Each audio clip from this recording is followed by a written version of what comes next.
Bienvenue les complotistes de l'histoire, c'est bien ça que c'est. Rétrofutur, c'est une remise en question de l'histoire. Comme par exemple ici sur cette photo, on voit ces magnifiques bâtiments. C'est une photo qui date de 1870 aux États-Unis. On voit des poteaux électriques, il y a plein de câblages.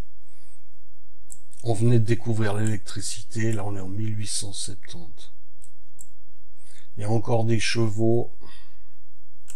Ici il y a des tramways qui fonctionnent sans aucun doute à l'électricité. D'ailleurs on voit même les câbles. Donc c'est deux mondes qui s'affrontent, le monde des calèches avec des chevaux, le monde des funiculaires à l'électricité, le câblage, les lumières, en 1870, avec des bâtiments qui sont d'une hauteur impressionnante et d'une grande qualité architecturale, les ornements, les décorations, tout ça pour être construit, ça prend énormément de temps, énormément d'énergie pour une ville, un pays qui vient d'être colonisé, d'être terminé d'être colonisé, qui sort de la guerre de sécession. On a tous vu ce que représente le western, les images qu'on a du western, mais ce genre d'images dans les films hollywoodiens, on n'en a pas. Remise en cause de l'histoire, on va parler des forts étoilés, des Star Forts, qui a été démocratisé sur le web par Michel Gibson. C'est un article de 2018. Michel Gibson, je suis sur son blog là, ça s'appelle Piercing the Veil of Illusion.com. Son blog, elle a une petite explication sur ce blog. Je crois fermement qu'il n'y aurait pas de mystère dans l'histoire si on nous avait raconté la vraie histoire. J'ai l'intention de fournir des preuves convaincantes à l'appui. J'ai été fasciné par les mégalithes de la majeure partie de ma vie et mon voyage m'a amené à découvrir la clé de la vérité. J'ai trouvé un tétraèdre étoilé sur le continent nord-américain en reliant les points des grandes villes et j'ai prolongé les lignes. Ensuite, j'ai noté les villes qui s'alignaient principalement de manière circulaire et j'ai fait un incroyable tour du monde d'endroits dont je n'avais jamais entendu parler, avec des similitudes remarquables entre les pays. Tout ce processus et d'autres pièces du puzzle qui se sont mis en place ont apporté des informations qui doivent être ramenées à la conscience collective. C'est donc le but de son blog où elle fait des parallèles et elle tire des traits sur toute la planète pour voir les points de convergence. Elle a un site internet que je vous conseille d'aller voir. Il y a plein de vidéos très intéressantes. Elle fait beaucoup de boulot. Et c'est elle qui nous a lancé principalement la communauté de la Terre plate dans les forts étoilés. Combien d'entre vous savent quelque chose sur les Star Forts? Ça c'est traduit de l'anglais. C'est le blog donc de Michel Gibson, traduit en français. Ils sont assez intéressants, massifs et beaux, et se retrouvent dans de nombreux styles différents partout dans le monde. On va en retrouver en Amérique du Sud, en Europe, au Japon. On en retrouve à peu près partout dans le monde. Et le principe est identique. Une étoile qui est apparente depuis la hauteur. Comme ici, à Fort Bourtange, aux Pays-Bas. Elle nous en présente un autre au Portugal.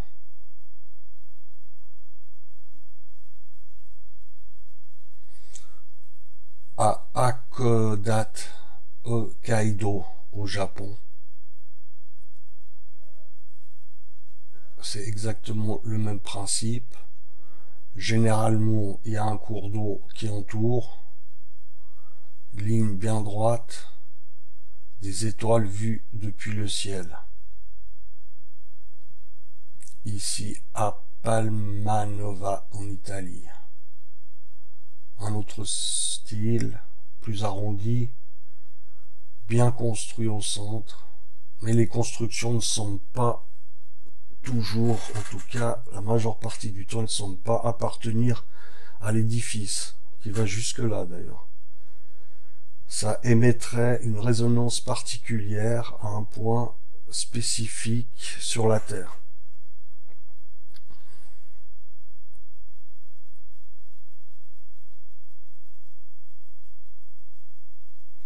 Elle a eu la première introduction au Fort Étoilé en 2015.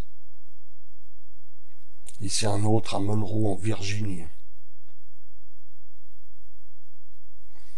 Alors que les forts étoilés peuvent être interprétés comme étant ou sembler de nature défensive, donc dans une optique guerrière, cette explication ne convient pas lorsque l'on examine de près leur configuration. Il y a des spéculations à partir de preuves sur place à différents endroits qu'il existe un lien avec la production d'énergie d'une manière ou d'une autre. La forme aurait une résonance qui permettrait d'avoir de l'énergie libre. Et les forts étoilés du monde entier ont été recouverts, utilisés ou détruits. Il y en a partout, on verra ça tout à l'heure. On voici d'autres exemples aux États-Unis. Le premier, c'est McHenry, Baltimore. Dry Tortugas National Park, Florida Key, en bas. Et Castillo San Angelo, Saint Augustine, Floride, en bas à droite. Et il y en a une aussi sous le piédestal de la Statue de la Liberté.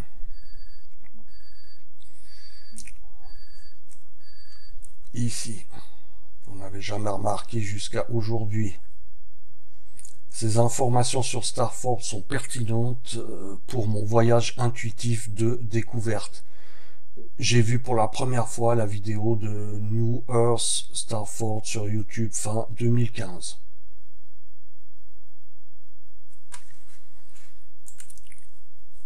Il y en a partout sur la planète. Une petite recherche Google de Starford et puis on a plein d'exemples.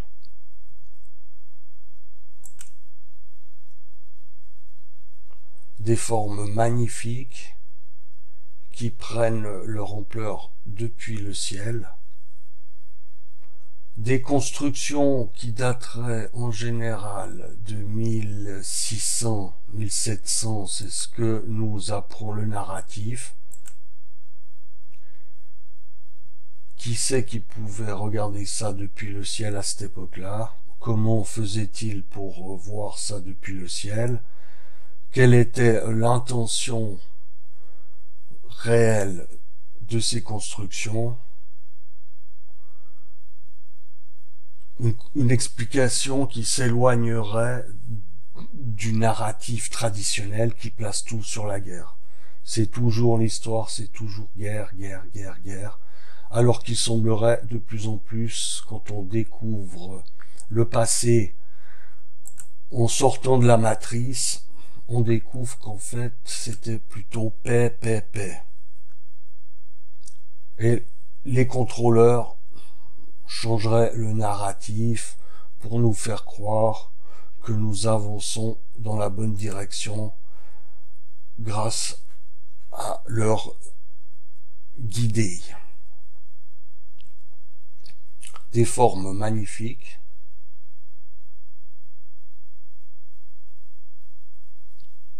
Il y en a à plusieurs endroits du monde. Et toutes ces constructions se ressemblent. Il y aurait donc des personnes formées, spécialisées dans l'édification de forts étoilés, qui auraient travaillé en Europe,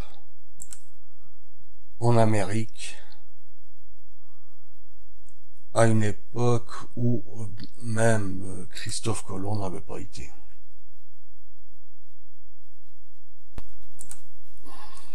Il y a un parallèle avec ces formes, avec des fractales. Ça ressemble d'ailleurs au crop circle. Si on prend des crop circles avec une forme étoilée, on obtient ça comme recherche Google. On peut remarquer que ça ressemble vraiment aux crop circles qui ont commencé à être archivés en 1500.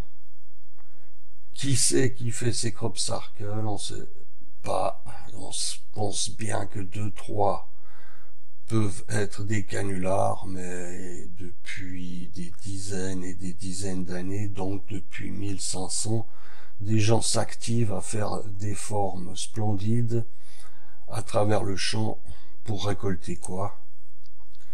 C'est certainement des formes d'une civilisation en parallèle à la nôtre, sans pour autant être des extraterrestres, c'est mon avis. Des forts étoilés, le narratif nous explique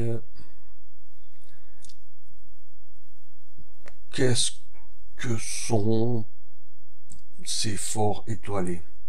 Une vue aérienne qui prouve pourquoi les forts étoilés sont si beaux. La véritable magnificence de ces fortifications historiques ne se révèle que du ciel. Le narratif nous dit donc, les forts étoilés, bien qu'ayant un nom délicieusement fantaisiste, sont nés dans des circonstances quelque peu sombres, comme toujours avec le narratif, l'invention et l'utilisation de canons et de poudre à canon dans la guerre. Après leur création au milieu du XVe siècle, les forts médiévaux étaient généralement défendus par des archers qui avaient simplement besoin d'un terrain plus élevé pour avoir un avantage sur leurs ennemis. Mais lorsque les canons ont été lâchés sur les forteresses à l'ancienne, l'architecture a dû s'adapter aux nouvelles armes. Ainsi, des forts en étoile ou forts de bastions ont été construits car ils maximisaient la défense contre les impacts de boulets de canon et offraient une meilleure protection et une meilleure vue sur le champ de bataille pour ceux à l'intérieur du fort.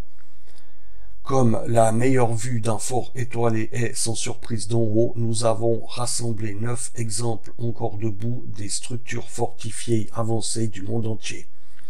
Ces Starforts ont été mis en place dans des vues guerrières selon le narratif pour faire face à de nouvelles armes qui étaient les boulets de canon. Et ils ont fait des structures magnifiques avec des formes superbes pour se parer à d'éventuels envahisseurs. C'est ce que nous raconte le narratif. Ils se sont bien appliqués en tout cas, comme ici encore aux Pays-Bas, qu'on a vu certainement, c'est le même que tout à l'heure, oui. Le Wilhelmstad,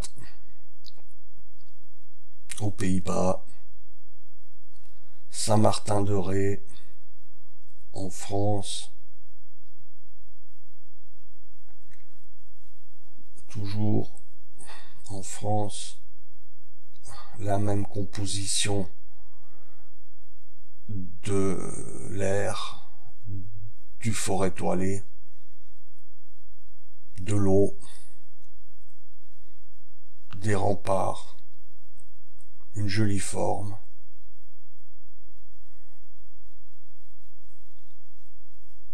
Copenhague, Baltimore, Donc le narratif nous dit qu'il a été construit en 1798 et est surtout connu pour avoir inspiré l'hymne national Star Spangled Banner de Francis Scott Key, qu'il a écrit après la bataille de Baltimore pendant la guerre de 1812. Pour chacune des questions d'à quelle date telle ou telle infrastructure a été construite, le narratif a toujours une réponse. Ça voudrait dire qu'il y aurait eu une construction de forts étoilés pendant 200 à 300 ans sans qu'on en ait encore entendu parler. Grâce à Internet, on a pu commencer à en entendre parler, mais on est quand même en 2021. C'est un peu bizarre ce blackout qu'il y a sur le phénomène des forts étoilés dans le narratif, le mainstream. Les forts étoilés n'étaient pas limités au monde occidental. Cet exemple au Japon a été construit en 1855 par Takeda Hisaburo, qui s'est inspiré des œuvres de Vauban. Ici en Italie, le narratif nous dit que l'architecte vénitien Vincenzo Scamozzi a construit ce fort en étoile à 9 branches en 1593 sous les idéaux de l'utopie, inspiré de l'utopie de Sir Thomas More.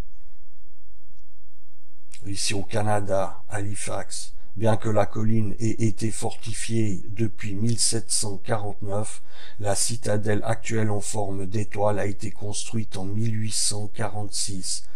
Elle est aujourd'hui un site historique restauré dans sa splendeur de l'époque victorienne. Et il y en a encore plein d'autres.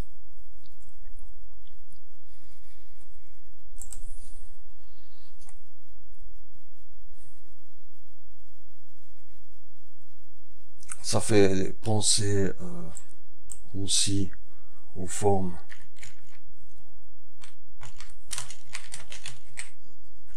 Nazca, ces formes en Amérique du Sud, où il faut avoir exactement les mêmes capacités au sol de placer les éléments pour obtenir en hauteur des formes. Même si les dessins sont simples, il faut placer tout au bon endroit quand même, avec des proportions plus ou moins respectées, comme ici. Donc au Pérou, cette araignée qui maintient parfaitement des proportions.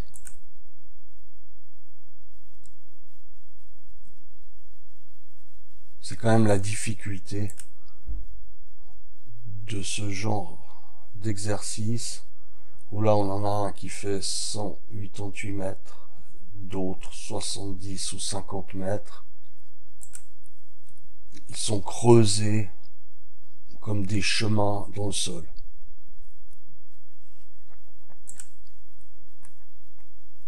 Voilà pour l'introduction des Starford dans cette édition de Rétrofutur. Les Starford étoilés font-ils partie d'une énergie libre? Ça serait des amplificateurs d'énergie placés dans des endroits stratégiques. Voilà ce que nous disons à la place du narratif. Des preuves sont plus ou moins là, à droite et à gauche. Il suffit de rassembler le puzzle, c'est ce qu'on est en train de faire en 2021. Merci de votre écoute. À bientôt.